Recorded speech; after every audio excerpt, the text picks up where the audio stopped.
Amén.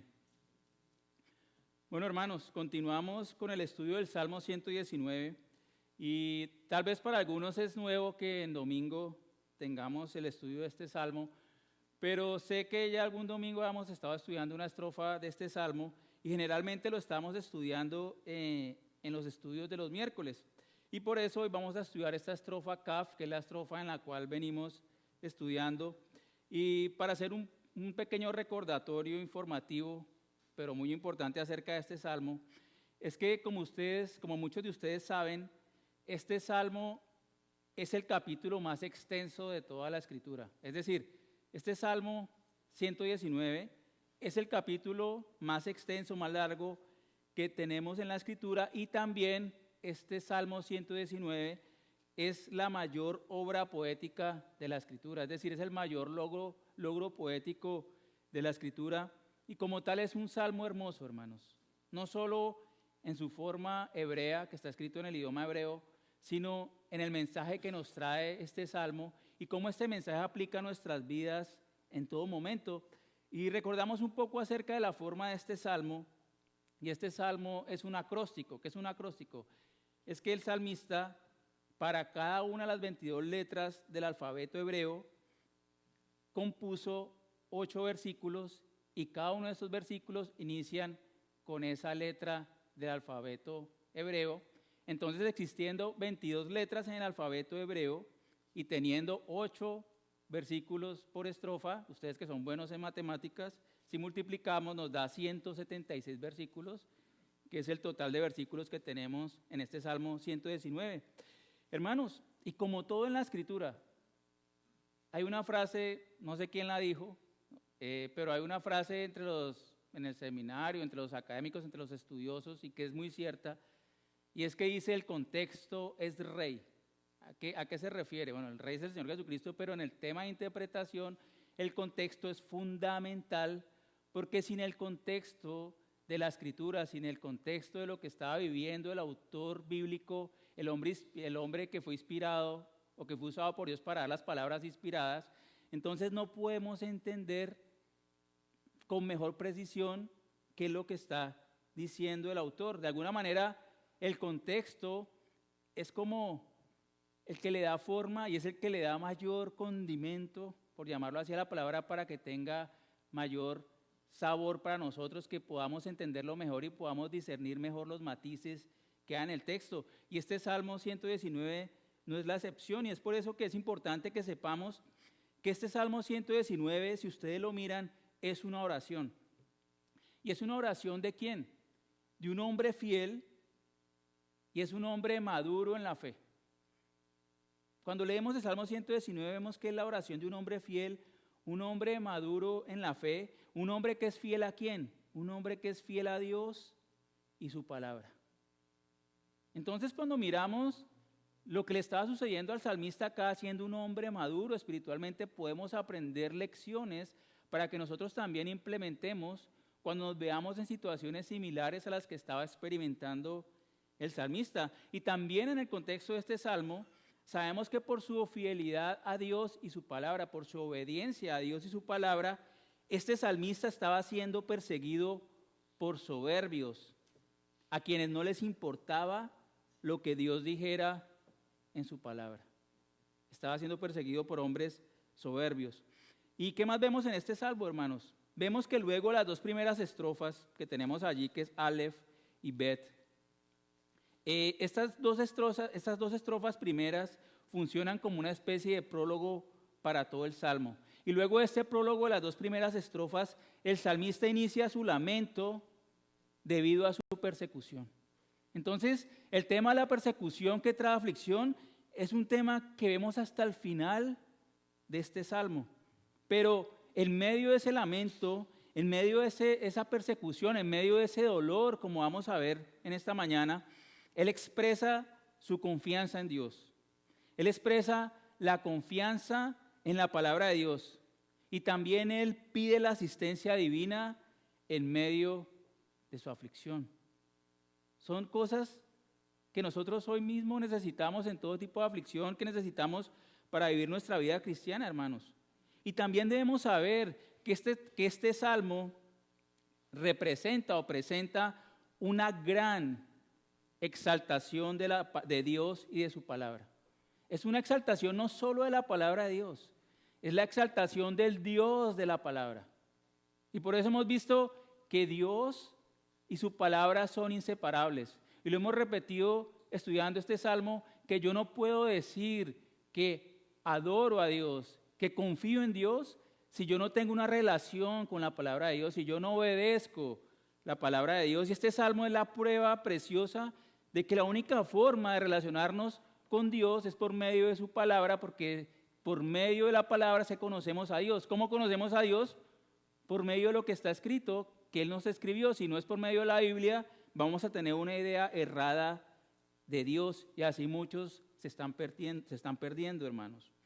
Entonces, hermanos, la palabra de Dios viene a ser fundamental en la vida de todos nosotros como creyentes. La palabra de Dios es fundamental en nuestra vida.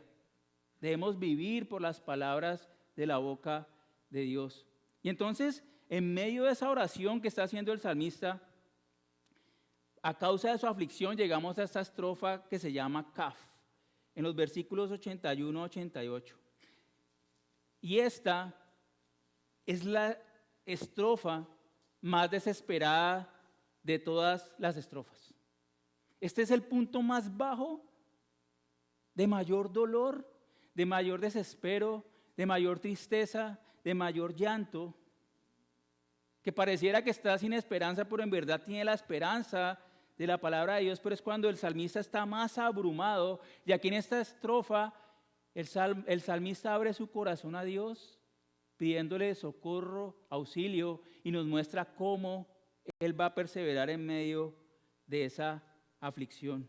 Y vemos en esta estrofa, vamos a ver que esta aflicción, esta persecución, estaba amenazando su vida física. O sea, él estaba a punto de que lo mataran, literalmente. Y por eso en este contexto de la aflicción, quiero que entendamos que esta aflicción que estamos viendo acá se refiere a la aflicción por persecución, por ser fiel a Dios y su palabra. Sin embargo, los principios que vamos a ver acá nos aplican para todo tipo de tribulación o aflicción que tengamos.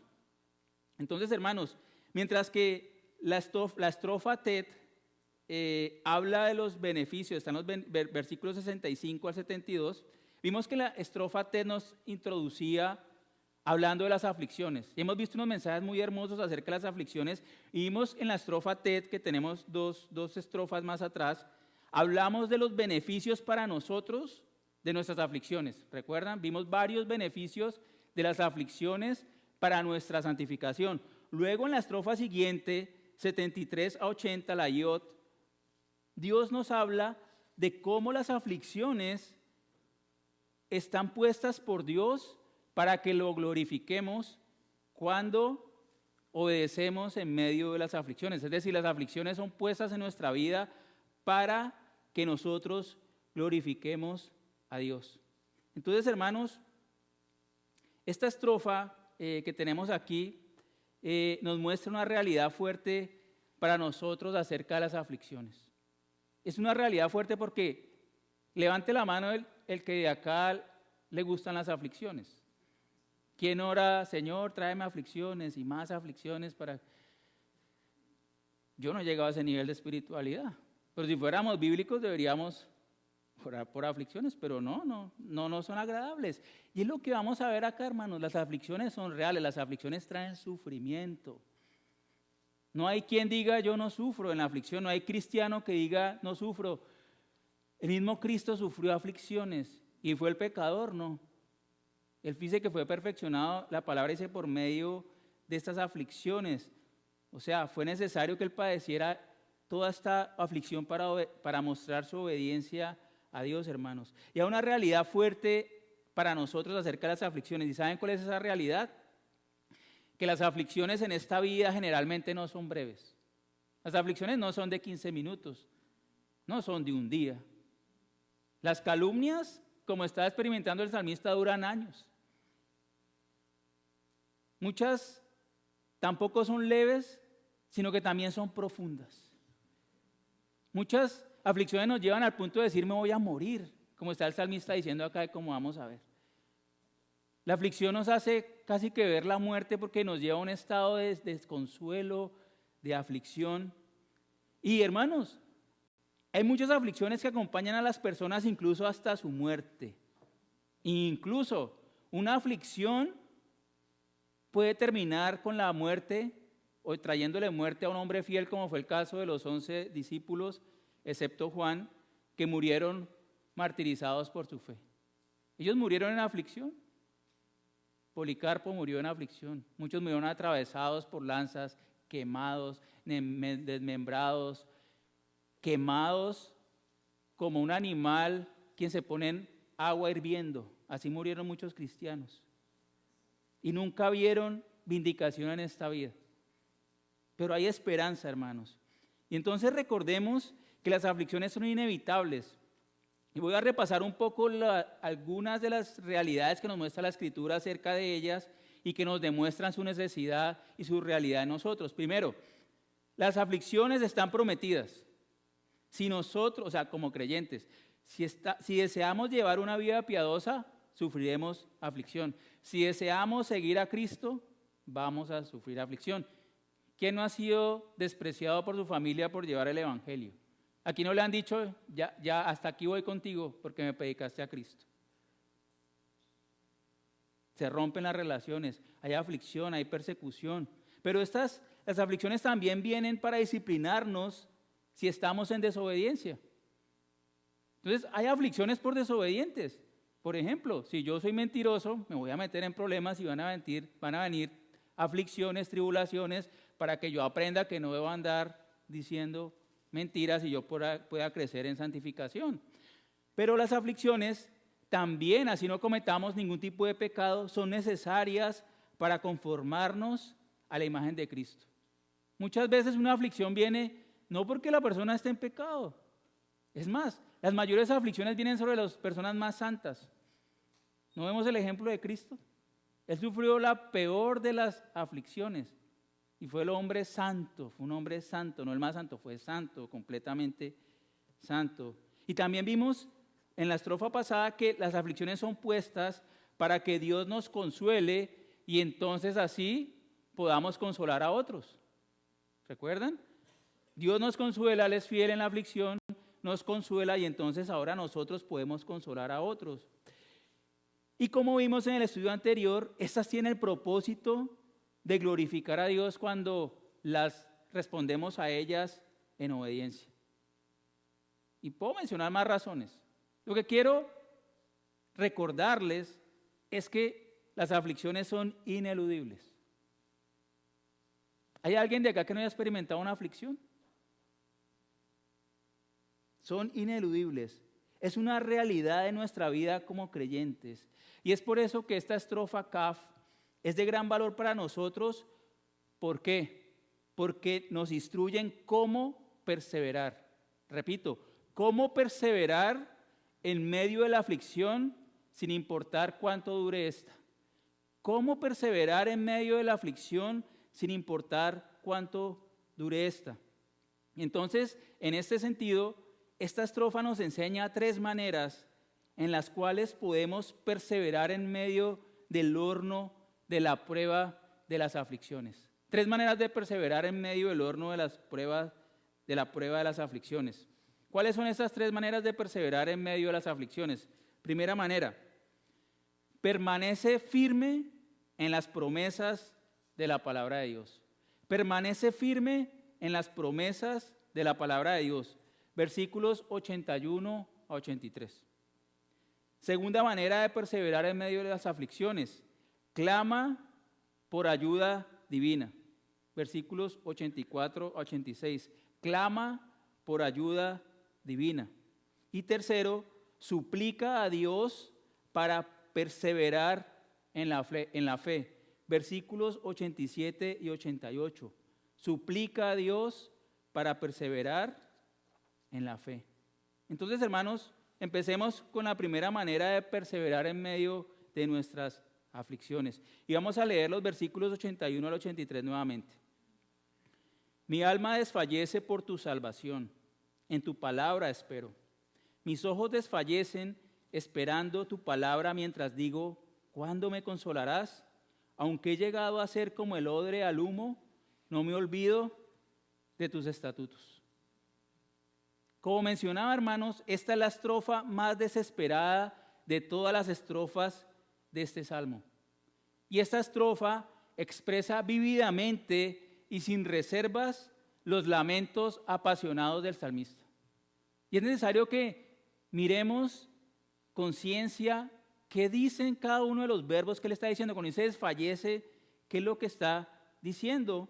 Entonces, en este sentido, el salmista inicia haciendo una clara descripción de su estado como resultado de la aflicción y persecución que estaba experimentando. Esta es la estrofa de la descripción de él y la descripción de sus enemigos. Esta estrofa es la estrofa de la descripción de su aflicción, de lo que él estaba experimentando. Ahora, ¿y él por qué le expresa esto a Dios? ¿Acaso Dios no sabe todas las cosas? Dios es omnipresente, es omnisciente. Y Dios conoce todas las cosas. Y aunque Dios es omnisciente, que todo lo sabe, y Dios sabía perfectamente y sabía mejor que el salmista la condición de este, ¿por qué el salmista entra a relatarle a Dios? Porque esta estrofa está dirigida a Dios. El salmista le describe esta situación a Dios porque esto demuestra su estrecha relación con Dios.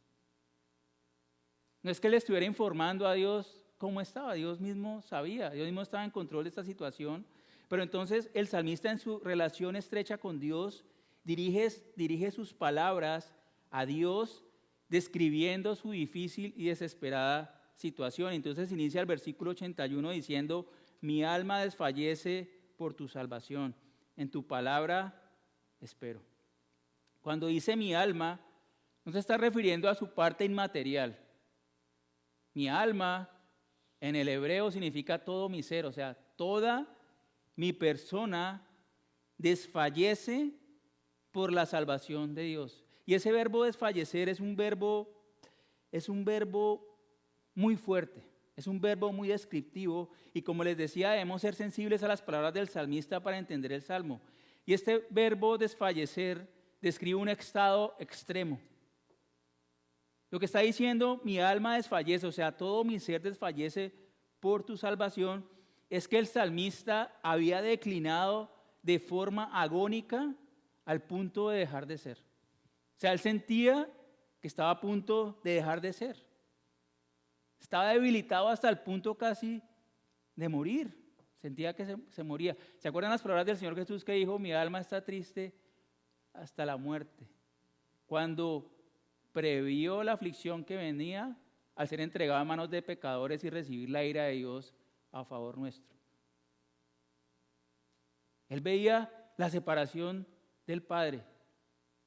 Dijo, mi alma está triste hasta la muerte. Entonces acá una imagen de tristeza, una imagen extrema de desfallecimiento, una imagen de agonía, y se describía a sí mismo como al borde de la muerte, pero dice que él estaba en ese estado de agonía, que él moría por ver la mano de Dios a su favor, que es lo que vemos aquí, porque dice, por tu salvación, por tu salvación. Y ya vamos a ver un poco qué significa esta palabra o esta expresión, por tu salvación. Entonces, el salmista, ¿por qué es importante entender cómo está escrito? El salmista estaba expresando la mayor debilidad, tristeza y anhelo que pudiera experimentar. Era la situación más débil, más dependiente que él podía estar experimentando. Era una situación extrema donde él requería de Dios y su palabra. Pero todo esto, él estaba en esta expectativa o estaba en esta condición, en expectativa de su salvación. Ahora, debemos hacer una aclaración acá. Cuando vemos salvación, inmediatamente pensamos en la vida eterna, pensamos en la salvación eterna. Pero en el Antiguo Testamento, la mayoría de las veces cuando se usa el término salvación, tiene que ver con liberación o vindicación de una situación de peligro donde la vida está puesta en riesgo.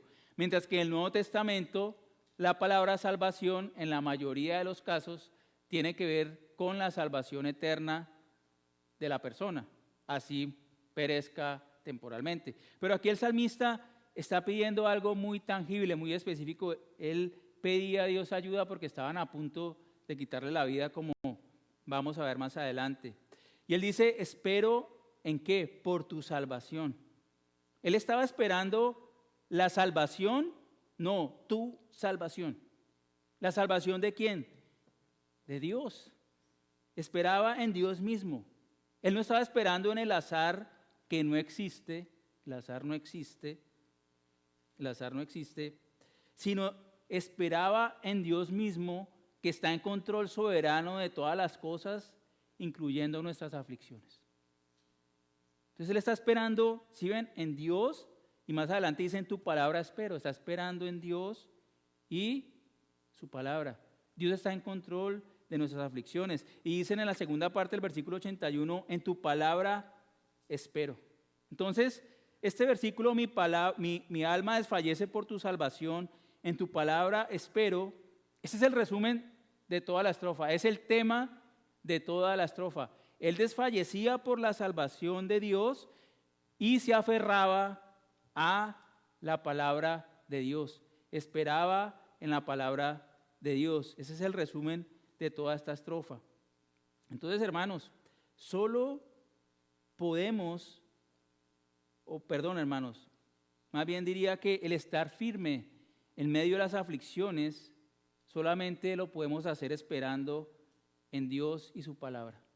O sea, cuando tenemos aflicciones, solo podemos estar firmes si esperamos solamente en Dios y su palabra. Solamente podemos sobrevivir las aflicciones, atravesar por ellas en éxito, si estamos aferrados en la esperanza de la certeza de la palabra de Dios y sus promesas. Es lo que tenemos allí, hermanos. ¿Por qué? Porque solo cuando vemos las aflicciones a través del lente de la palabra de Dios, entonces nos permite sobrellevarlas. Cuando vienen las aflicciones, ¿uno qué empieza a hacer? A mirarse uno mismo. Pobre de mí, ¿por qué a mí? Pero yo no he hecho nada malo, ¿por qué a mí? Pero cuando voy a la Escritura y veo, por ejemplo, los propósitos que estaba mencionando al principio de las aflicciones, empiezo a entender, empiezo a ser informado. Digo, Señor, tú tienes un plan maravilloso con esta aflicción que me está sucediendo. Sabemos, por ejemplo, que son un instrumento para glorificar a Dios, hermanos, para glorificar a Dios. La palabra de Dios, hermanos, entonces es nuestra roca firme sobre la cual podemos soportar los sufrimientos y las aflicciones de esta vida. Pero el salmista continúa detallando su débil condición en el versículo 82. Mire lo que dice: mis ojos desfallecen esperando tu palabra, mientras digo, ¿cuándo me consolarás? Y vuelve a usar el mismo verbo. O sea, sus ojos también estaban desgastados. Sus ojos estaban al punto de dejar de ser. Estaban totalmente fatigados, agotados, ¿sí? Y él dice la palabra, dice, espero en tu palabra, espero en tu palabra. Y esta palabra, en el hebreo es imra, para aquellos que quieran tener un vocabulario hebreo, es imra, y se refiere a las promesas de Dios. Particularmente se refiere a las promesas de Dios. Lo que está diciendo es, tal vez otra traducción podría ser, mis ojos desfallecen esperando tu promesa, mientras digo, ¿cuándo me consolarás? Y ya lo hemos visto en otros mensajes, hermanos. Nosotros vivimos por las promesas de la palabra de Dios. Y hoy veíamos en el estudio dominical tantas promesas de la venida futura de Cristo. Y es por estas promesas entonces que permanecemos firmes viviendo en este mundo caótico y violento que estamos viviendo hoy en día, hermanos. Pero hay algo particular que tenemos que ver aquí. La escena muestra que los ojos del salmista en particular desfallecían, o sea, estaban desfalleciendo. ¿Cómo podemos entender esto? ¿Cómo lo entendemos? Mis ojos desfallecen. Se han propuesto varias interpretaciones. Algunos hermanos dicen que sus ojos estaban muy cansados porque estaba leyendo mucho, buscando consuelo en las Escrituras, entonces sus ojos se agotaron de buscar ese consuelo en la Escritura. Bueno, la verdad yo no creo que se refiera a esto. También puede ser que sus ojos anhelaban ver la salvación de Dios, es un significado muy, muy posible, pero cuando miramos otros salmos, cuando miramos el producto de la aflicción, y entonces llegamos al punto que la Biblia interpreta la Biblia, podríamos ver que estos ojos desgastados, desfallecientes, estaban relacionados al llanto debido a su aflicción. Porque la aflicción por persecución que tenemos acá genera llanto, y lo vemos en varios hombres de Dios. Porque una reacción natural ante la opresión de la persecución es el llanto, Pero, hermanos, no sé si ustedes han experimentado. ¿Ustedes nunca han tenido una tristeza tan profunda que usted va a orar a Dios y salen ríos de lágrimas? Y a veces no lo identifica en su carne, pero uno le sale en ríos, llora y llora. Yo no sé, como si uno tuviera unas glándulas lagrimales, no sé, diferentes en ese momento, uno llora mucho. Y uno dice, Señor, como dice acá, ayúdame. A veces uno no puede ni hablar, empieza a llorar, Señor, Señor, Señor.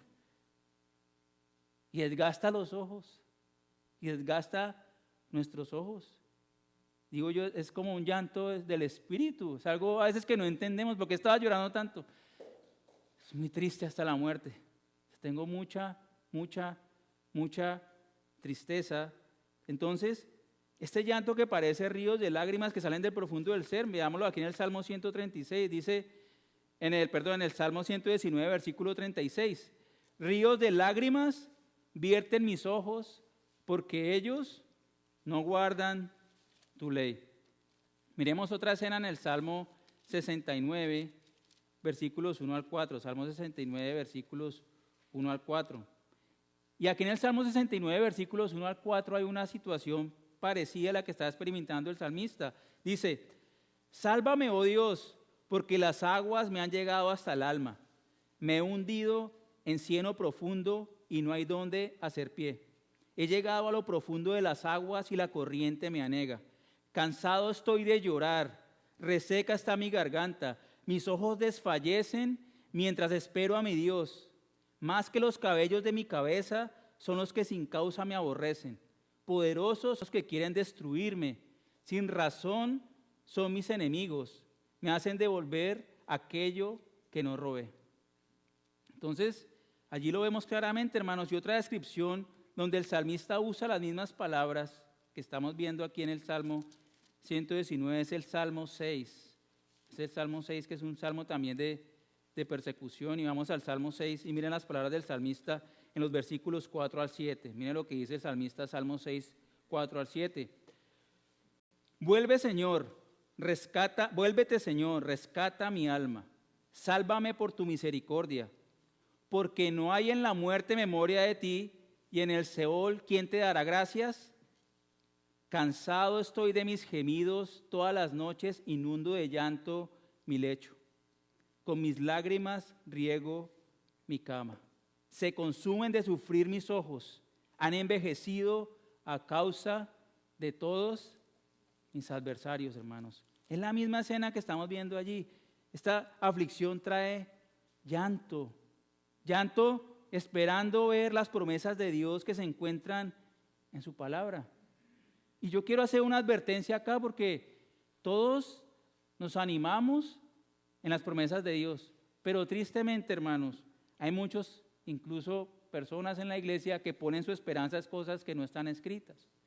Por ejemplo, algunos les predican que Jesús nos ha prometido riquezas y salud todo el tiempo. Y entonces ponen su esperanza en eso. No, es que Dios no quiere que yo nunca esté enfermo. Dios quiere que yo tenga dinero siempre. ¿Y qué va a pasar con esa esperanza?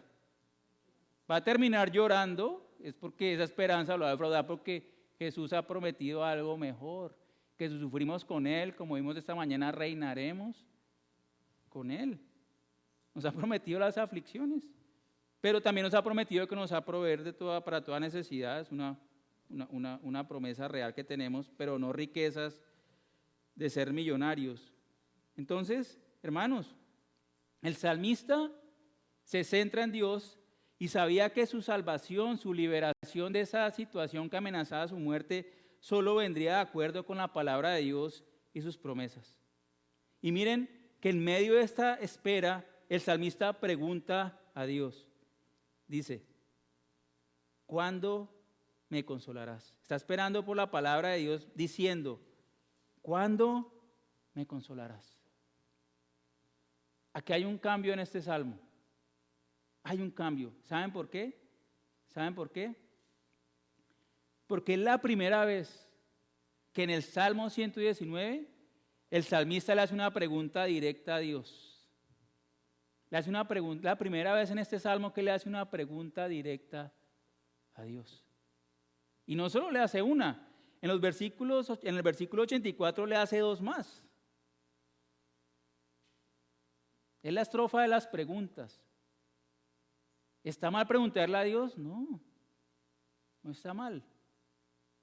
Lo malo es no poner la confianza en Dios. Es más, Dios nos llama a que le preguntemos a Él, Señor, ¿qué está pasando? A buscar el consuelo de Dios. ¿Cuándo me consolarás? ¿Por qué? Porque Él le anhelaba el consuelo. Él no había experimentado el consuelo. ¿Y saben qué muestran estas preguntas?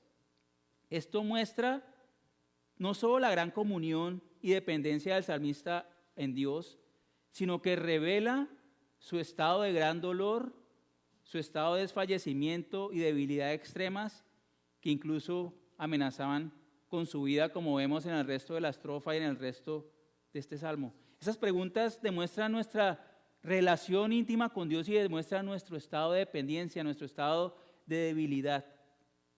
Hermanos, Jesús mismo, nuestro Señor Jesucristo, en su momento de mayor vulnerabilidad, estando en la cruz, hizo esta pregunta a su Padre.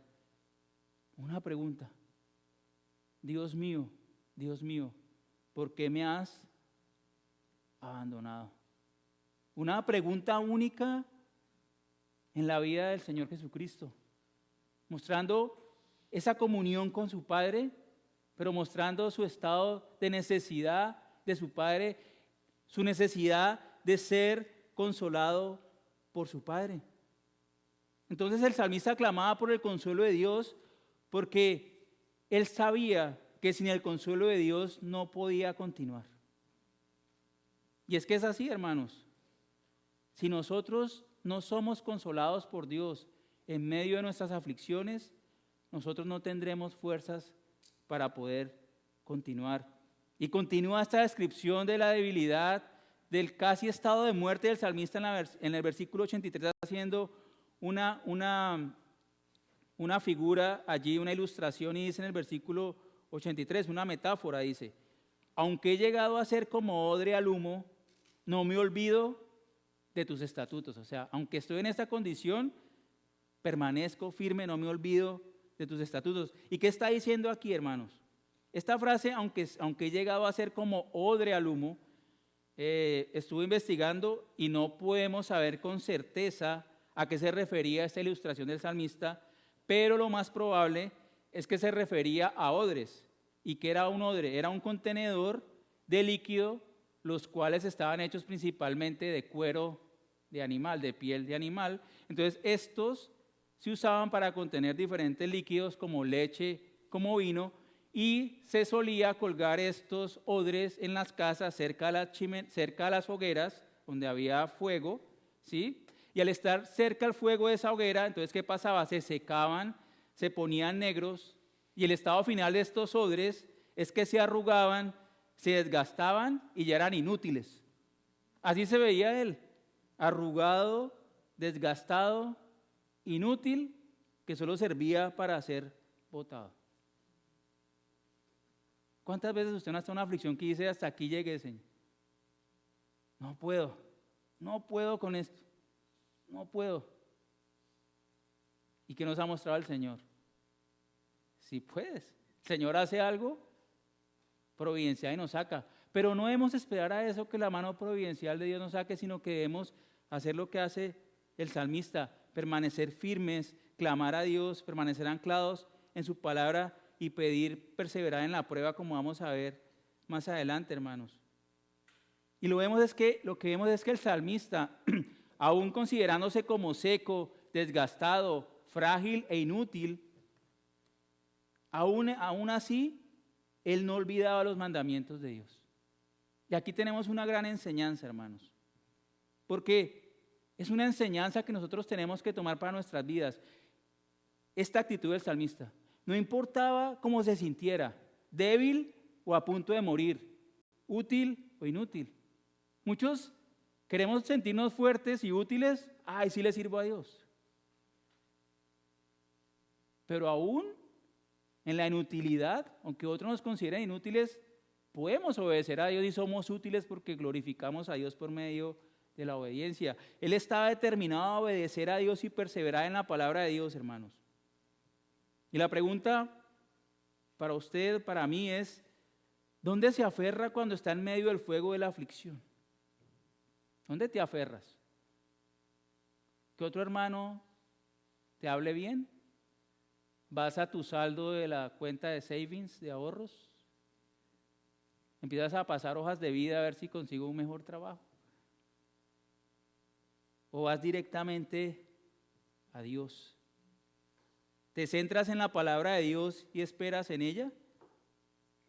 Vamos a la Escritura para encontrar y recordar las promesas de Dios, y eso es lo que el salmista nos está diciendo acá. Dios es suficiente, su palabra es suficiente para soportar las aflicciones y tenemos que ir a la palabra de Dios, hermanos. La enseñanza del salmista entonces es que aún en la extrema debilidad, al punto de la muerte, donde nos pudieran considerar inútiles, siempre, y repito, mientras tengamos vida, siempre tendremos la oportunidad de obedecer a Dios y permanecer fieles a su palabra. Mientras tengamos la respiración, mientras estemos conscientes, aún en un cáncer terminal, aún desmembrados, aún en la peor situación, podemos decir, alma mía, bendice al Señor. Y bendecir siempre al Señor hasta nuestro último aliento. Siempre lo podemos hacer, hermanos. Nunca nos olvidemos de sus estatutos. Hermanos, que estos vayan juntos con nosotros a nuestra sepultura o hasta el día que Cristo venga por nosotros. Pero además de permanecer firmes en las promesas de Dios expresadas en su palabra, también podemos y debemos buscar la ayuda directa de Dios en medio de nuestras aflicciones. Y esto es lo que vemos en los versículos 84 y 86. Es lo que vemos en los versículos 84 y 86. Voy a leer los versículos 84 y 86. Dice: ¿cuántos son los días de tu siervo? ¿Cuándo harás juicio contra mis perseguidores? Fosas me han cavado los soberbios, los que no están de acuerdo con tu ley. Todos tus mandamientos son fieles, con mentira me han perseguido, ayúdame. El salmista clama por ayuda divina y se centra en una palabra corta. ¿Ven esa palabra allí? Ayúdame. Dice tanto esa palabra, ayúdame. Yo hoy venía a predicar y venía conduciendo y decía, Dios mío, ayúdame para predicar. Ayúdame, ayúdame, ayúdame. Ayúdame. Señor, necesito tu ayuda, necesitamos la ayuda de Dios en todo aspecto, hermanos. Y entonces el salmista en estos versículos pide la intervención directa de Dios en medio de su aflicción y lo podemos ver por medio de las palabras que él está usando. Inicia el versículo 84 haciendo dos preguntas. O sea, el versículo 84 son dos preguntas del salmista, algo que no es particular en esta estrofa, en este salmo. Y dice en el versículo 84, ¿cuántos son los días de tu siervo? ¿Cuándo harás juicio contra mis perseguidores? Porque hace dos preguntas. Pero recuerden que inicia haciendo estas preguntas en un estado de humildad, porque dice, ¿cuántos son los días de quién? De tu siervo. De tu siervo. ¿Cuántos son los días de tu siervo? Hermanos, ¿qué estaba preguntando el salmista? Sabemos que la Biblia nos afirma una y otra vez, como en el Salmo 90, que nuestros días son cortos. Y yo le digo, si usted mira la Escritura, así usted tenga 20 años, usted debería verse como un viejo. ¿Saben por qué? Porque la Biblia dice que así tengas 20, así tengas 15, por mucho vas a vivir 80, 70 y eso no es nada con la eternidad de Dios. Te queda, o sea, si tienes 20 te quedan 50, 60 años, no sé, eso es poco, se van así. Siempre nuestra vida es breve.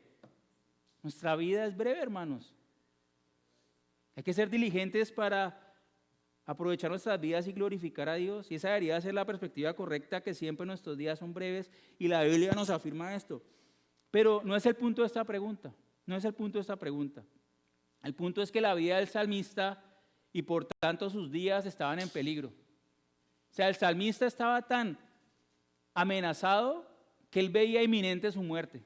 O sea, él veía que en cualquier momento podía morir, y eso no lo confirma el texto. Versículo 87 más adelante dice: casi me destruyen en la tierra, mas yo no abandoné tus preceptos. Y como vamos a ver, esto casi me matan, casi me llevan a un fin. Ese mismo verbo desfallecer es el mismo verbo usado allí, se traduce diferente, pero ese casi me llevan a que yo termine. ¿Qué significa eso?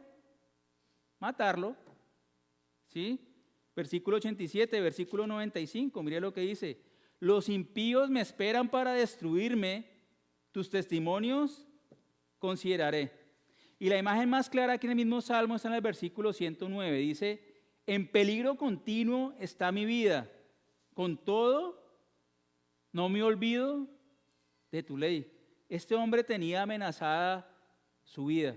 Si Dios no intervenía pronto, los días del salmista iban a terminar. Y esta es la razón de la segunda pregunta. Dice: ¿cuándo harás juicio contra mis perseguidores? Entonces, hermanos, en realidad es una sola pregunta. Las dos preguntas llevan a una sola realidad. Es una sola pregunta. El salmista no quería saber, no quería que el Señor le dijera: vas a vivir 55,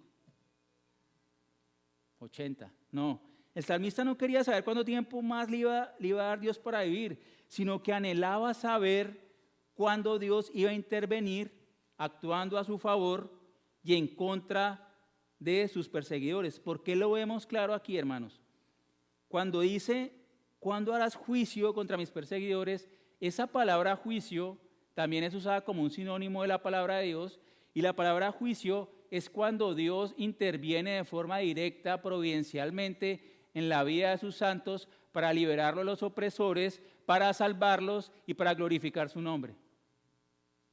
Es la intervención directa de Dios. Son las decisiones de Dios cuando, por ejemplo, un juicio de Dios es cuando Dios sacó con mano poderosa a Israel de Egipto. Es un juicio de Dios, se humilló a Faraón y venció a Faraón y todo su ejército. Eso es un juicio de Dios. Él estaba pidiendo que Dios interviniera a su favor. Entonces, hermanos, no está mal pedir ese juicio, porque finalmente el juicio de Dios va a venir. Pero el punto del salmista no es venganza, no es hacer mal. Lo que está haciendo el salmista es dejar todo el juicio a Dios, porque estos hombres no se iban a arrepentir, estos hombres estaban determinados a destruirlo. Vamos a Apocalipsis 6, por favor, Apocalipsis 6, versículos 9 al 11, y vemos una escena final de los tiempos, y miren cómo los santos piden vindicación. Apocalipsis 6, 9 al 11 dice: cuando el Cordero abrió el quinto sello, vi debajo del altar las almas de los que habían sido muertos a causa de la palabra de Dios y el testimonio que habían mantenido. Y clamaban a gran voz diciendo: ¿hasta cuándo, oh Señor santo y verdadero, esperarás para juzgar y vengar nuestra sangre de los que moran en la tierra? Y se les dio a cada uno una vestidura blanca, y se les dijo que descansaran un poco más de tiempo, hasta que se completara también el número de sus consiervos y de sus hermanos, que habrían de ser muertos como ellos lo habían sido. Entonces, no está mal, hermanos. Dios va a juzgar finalmente. Obviamente debemos orar por nuestros enemigos, orar por nuestros perseguidores, amar a nuestros enemigos, pero Pablo resume el punto en Romanos 12. Vamos a Romanos 12 aquí, hermanos. Romanos 12 dice, en los versículos 17 al 21 dice, miren lo que dice: nunca paguéis a nadie mal por mal, respetad lo bueno delante de todos los hombres. Si es posible, en cuanto de vosotros dependa, estad en paz con todos los hombres. Amados, nunca os venguéis vosotros mismos, sino dad lugar a la ira de Dios, porque escrito está: mía es la venganza, yo pagaré, dice el Señor. Pero si tu enemigo tiene hambre, dale de comer, y si tiene sed, dale de beber, porque haciendo esto, carbones encendidos amontonará sobre su cabeza. Y la idea clave de Pablo aquí: no seas vencido por el mal, sino vence con el bien el mal. Entonces, hermanos, vemos que precisamente él se mantiene firme en entregar su causa a Dios, ¿sí? Y ahora en el versículo 85 y 86 ya se describió él mismo, ahora va a describir a sus perseguidores. Mire cómo describe a sus perseguidores. Describe a sus perseguidores y describen lo que ellos estaban haciendo en contra del salmista y cómo amenazaban su vida. Versículo 85 dice: fosas han cavado los soberbios, los que no están de acuerdo con tu ley. Entonces, los soberbios, quienes eran sus perseguidores, ¿qué nos dice el Salmo? Nos dice que eran personas arrogantes, nos dicen que eran personas orgullosas, nos dicen que eran personas desobedientes a Dios. Dice que de manera figurada ellos habían cavado fosas en contra del salmista. ¿Qué significa esto? Obviamente no significa que habían cogido y habían cavado hoyos literales en la tierra para que él cayera, sino se refiere de forma figurada a la astucia de sus enemigos tratando de cazarlo como si fuera un animal salvaje. O sea, querían cazarlo como si fuera un animal. ¿Para qué? Para darle muerte, hermanos. ¿Y esto lo vivió solamente el salmista? ¿Quién también lo vivió? Cristo. Le ponían trampas. Vamos a Mateo 22, pero él sabía lo que estaban haciendo ellos. Mire Mateo 22, 15 al 18. Después de dar una parábola acerca del reino de los cielos, miren lo que sucede aquí en el versículo 15, Mateo 22, 15. Entonces se fueron los fariseos y deliberaron entre sí cómo atraparle, sorprendiéndole en alguna palabra. Y le enviaron sus discípulos junto con los herodianos diciendo, miren lo que le dicen: Maestro, sabemos que eres veraz y que enseñas el camino de Dios con verdad, y no buscas el favor de nadie, porque eres imparcial. Dinos pues, ¿qué te parece? ¿Es lícito pagar el impuesto al César o no? Ellos querían una respuesta que no pagara impuesto para hacer preso a Jesús y que lo condenaran a muerte. Pero miren lo que dice Jesús en el 18. Pero Jesús, conociendo su malicia, dijo: ¿por qué me ponéis a prueba, hipócritas? Hipócritas, ¿por qué me ponéis a prueba? Y ustedes conocen el resto de la historia, hermanos. Y precisamente era lo que ellos estaban haciendo en contra del salmista. ¿Y qué más dice el versículo allí más adelante? Estos perseguidores eran personas que no estaban de acuerdo con la ley de Dios, no estaban de acuerdo con la palabra de Dios y por lo tanto solo hacían cosas contrarias a la palabra de Dios. Aquí los describe los que no están de acuerdo con tu ley.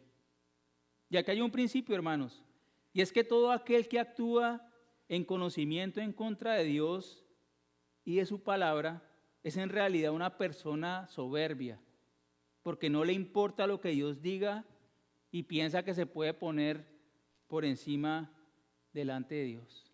Se puede poner por encima de Dios. Entonces aquí vemos la descripción de estos soberbios, de sus perseguidores. El versículo 86 lo sigue describiendo y dice: todos tus mandamientos son fieles, con mentira me han perseguido, ayúdame.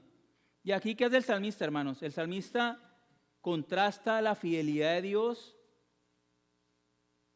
con la mentira de sus perseguidores para atraparlo. Contrasta la fidelidad de Dios y la fidelidad de su palabra con la mentira de sus perseguidores que querían atraparlo y matarlo.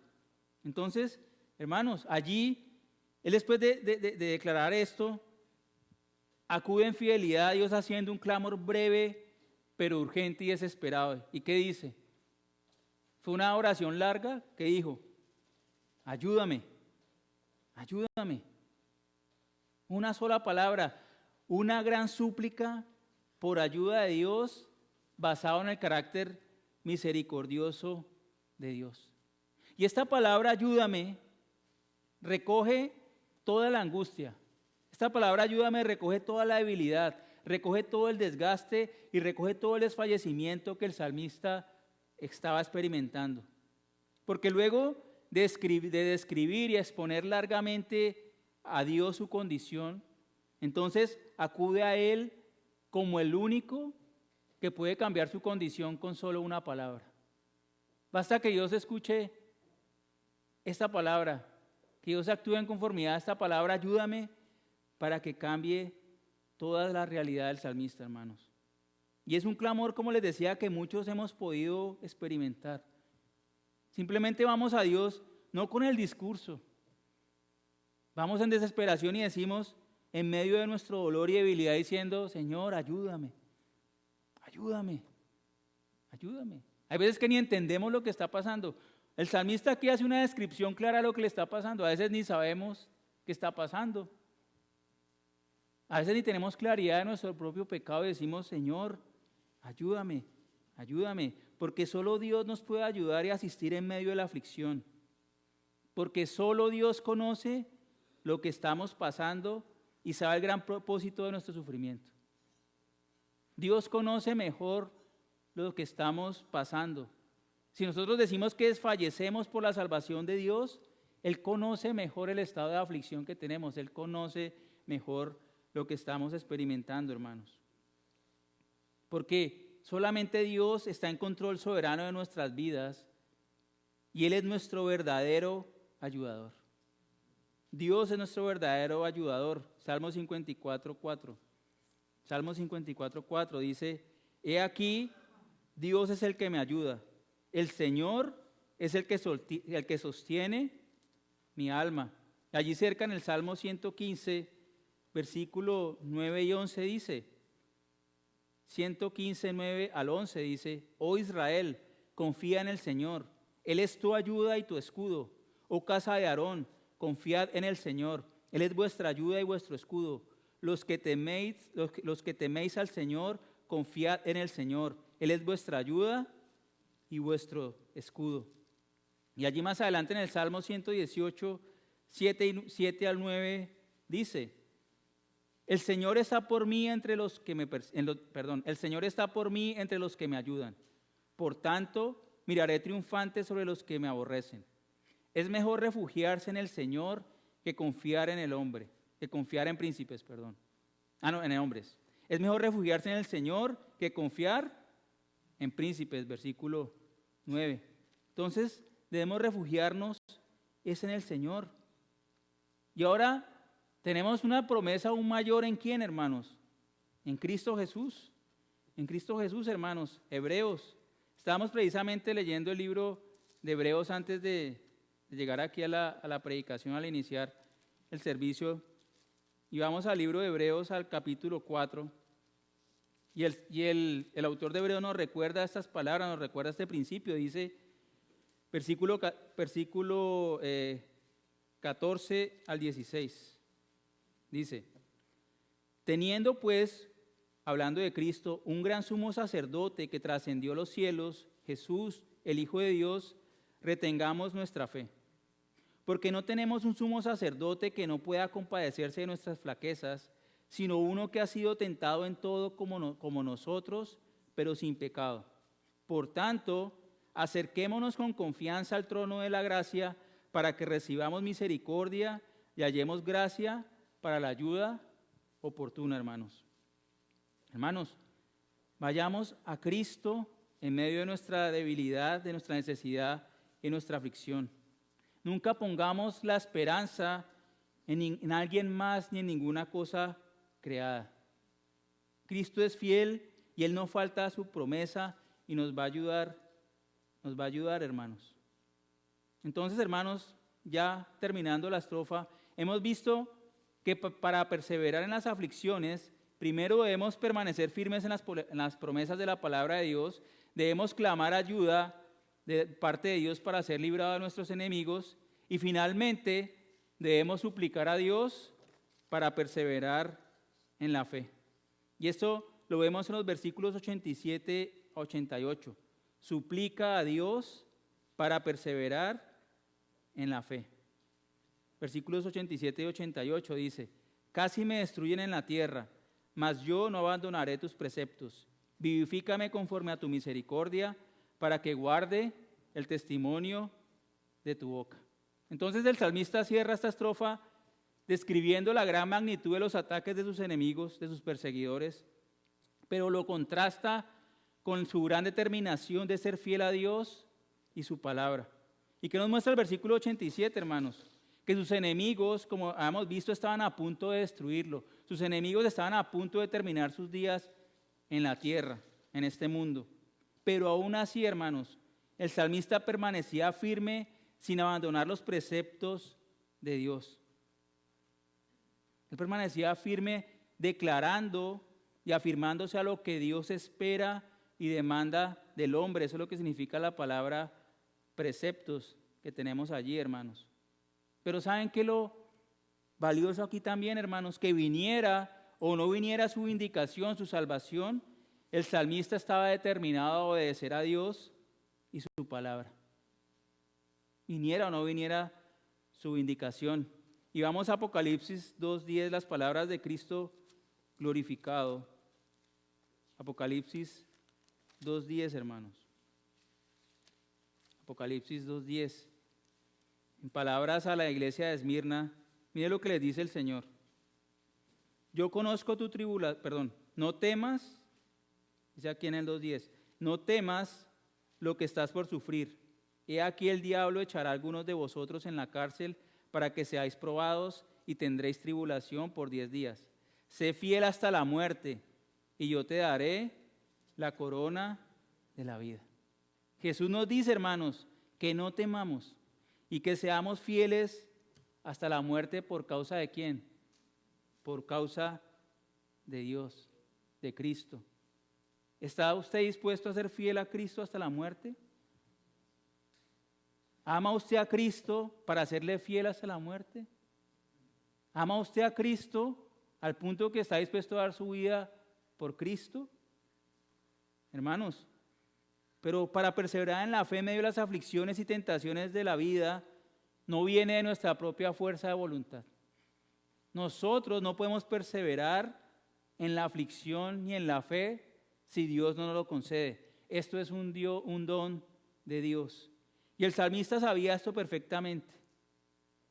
Y nosotros debemos saberlo perfectamente. Si perseveramos en la fe hasta el fin, es porque Dios nos lo concede. Y el salmista, sabiendo esto, mire cómo cierra la estrofa. Dice: vivifícame conforme a tu misericordia, para que guarde el testimonio de tu boca. Y nuevamente, en este salmo, el salmista pide ser vivificado. Pide ser animado de acuerdo con la misericordia de ¿quién? Con la misericordia de Dios. Que hemos visto que es su amor leal, su amor de pacto, su amor fiel que no abandona a sus hijos, porque es un amor que es en conformidad a la fidelidad y al carácter de Dios, hermanos. Y si recibimos esa gracia de Dios, podremos permanecer firmes, obedeciéndolo en todo y guardando sus palabras. Pero miren, por favor miremos, hagamos una observación aquí, hermanos, que es importantísima en este salmo y no es la primera vez que aparece. Dice: para que guarde el testimonio de tu boca. La Biblia es el testimonio de la boca de Dios. Son las palabras de Dios mismo. Y son las palabras que Dios le dijo a Israel en Deuteronomio 8:3. Vamos allí rápidamente a leerlo, Deuteronomio 8:3. Dice, hablando de la aflicción que tuvo Israel en el desierto, le dice: y te humilló y te dejó tener hambre y te alimentó con el maná que no conocías ni tus padres habían conocido, para hacerte entender que el hombre no solo vive de pan, sino que vive de todo lo que procede de la boca de Dios.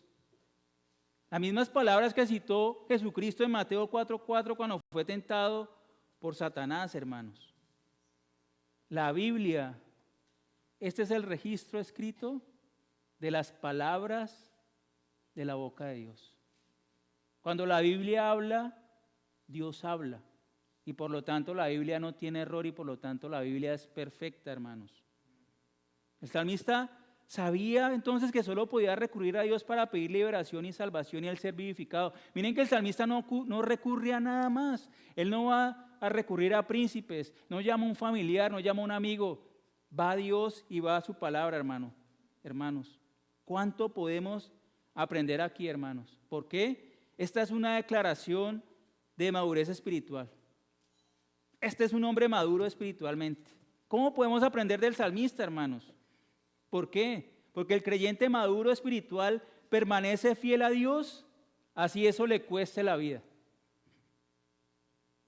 El creyente maduro permanece fiel a Cristo, así esto le cueste la vida. El cristiano inmaduro, por el contrario, reniega de sus aflicciones y sufrimientos. El cristiano inmaduro se centra en sí mismo. Y el cristiano inmaduro decide pagar mal con mal. Decide dejarse vencer por el mal cuando lo están atacando. Y en ocasiones entra en rebeldía con Dios, pero si es hijo, Dios lo va a santificar por medio de la aflicción y va a obedecer, pero con dolor. Sin embargo, un creyente maduro, vemos entonces que a pesar de la magnitud de la prueba, persecución o aflicción que esté pasando, decide permanecer fiel a los preceptos de Dios y también decide permanecer fiel en oración a Dios. Porque este versículo 88 es una oración. Vivifícame conforme a tu misericordia para que guarde el testimonio de tu boca. Es lo que está diciendo. Permanece fiel en oración pidiéndole a Dios que por su espíritu le dé la gracia de perseverar hasta el fin, guardando las palabras de la boca de Dios. Debemos pedir a Dios que nos haga perseverar en la fe. Ahora yo le pregunto, ¿cómo está su vida? Al mirar esta imagen, ¿se considera un creyente maduro o somos creyentes inmaduros? ¿Se parece a la del salmista de madurez espiritual o en las aflicciones, en lugar de aferrarse usted a la palabra de Dios y obedecerla y pedir ayuda directa a Dios, busca alianzas temporales que finalmente lo van a defraudar y le van a traer incluso más aflicción? Hermanos, regocijémonos que Dios es nuestro sostén. Dios es nuestro sostén. Él es nuestro ayudador. Y Dios nos ha dado a su Hijo Jesucristo como el fiel sacerdote que intercede por nosotros como nuestro ayudador.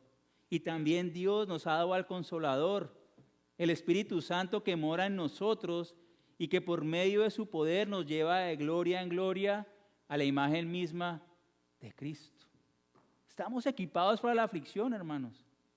Tenemos el equipo necesario, hermanos. Hermanos, ¿cuál es la enseñanza de esta estrofa? Que solo por la gracia de Dios es que podemos permanecer y perseverar fieles en medio de las aflicciones, así estas amenacen nuestra vida. Pero debemos permanecer firmes en las promesas de Dios dadas en su palabra. Debemos clamar a Dios por su ayuda en medio de la aflicción y debemos en oración suplicarle que Él nos haga perseverar en la fe guardando el testimonio de su boca. Después de esto, yo le pregunto, ¿cómo va a asumir las aflicciones? ¿Cómo va a asumir las aflicciones? Hemos visto bastante revelación del Señor acerca de las aflicciones en su palabra.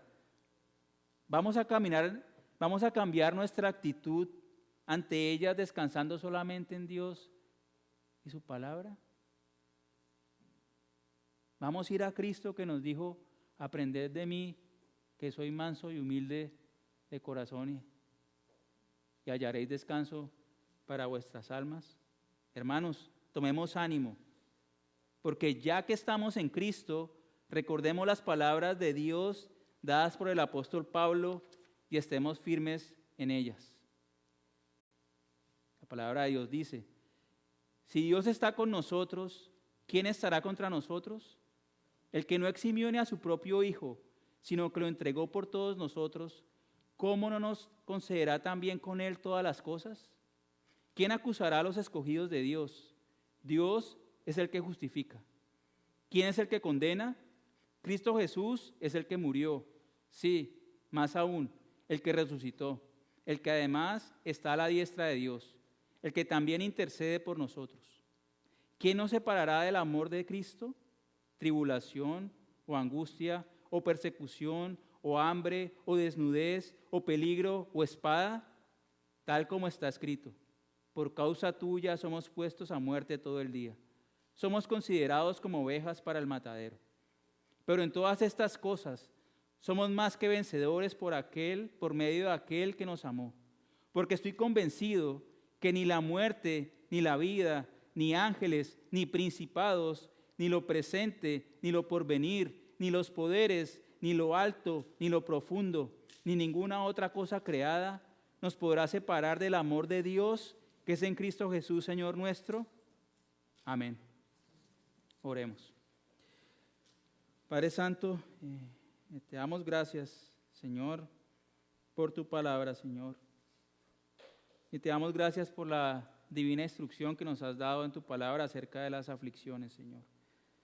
Nos instruye, Señor, que las aflicciones son necesarias, que las aflicciones son prometidas en nuestra vida, Señor, pero también, Señor, nos hemos regocijado que las aflicciones traen gloria a tu nombre, que las aflicciones son de beneficio para nuestra vida, Señor, que las aflicciones cumplen su propósito en tu diseño para con tus hijos, Señor.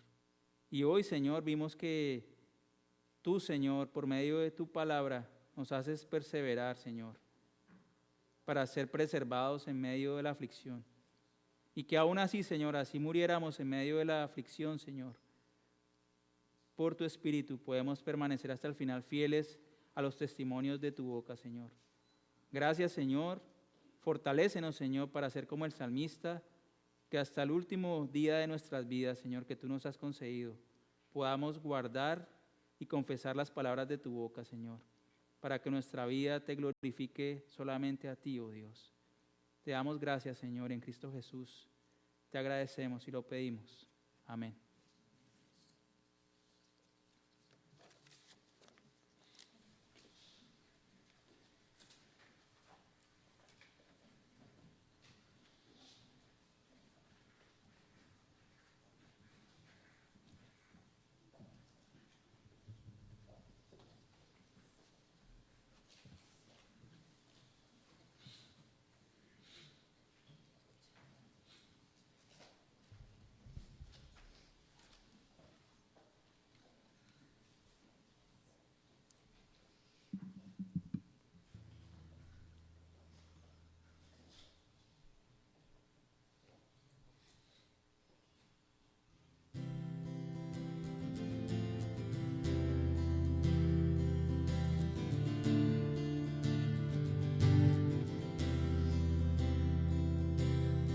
En Jesucristo, el Rey de paz, en horas negras de tempestad, hallan las almas dulces solaz,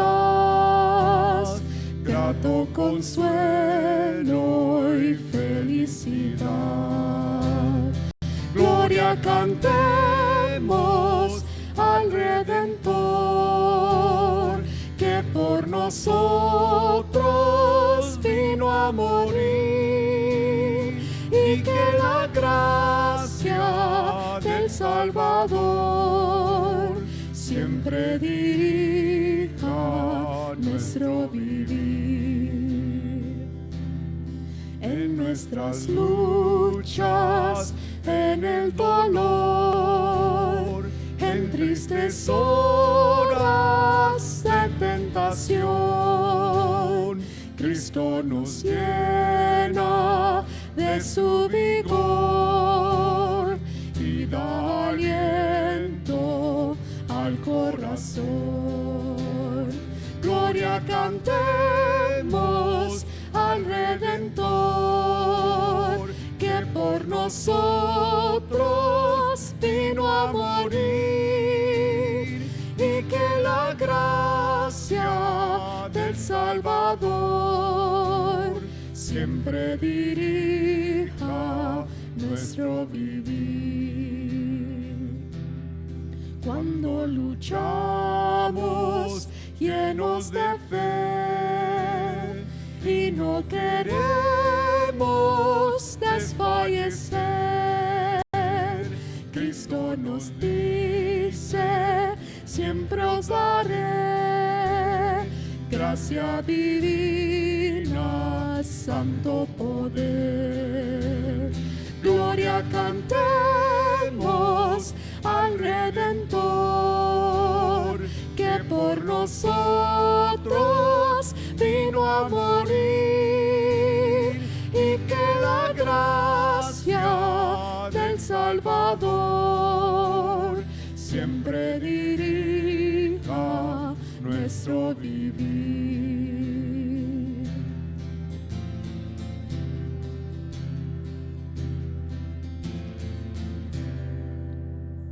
El servicio ha terminado, hermanos.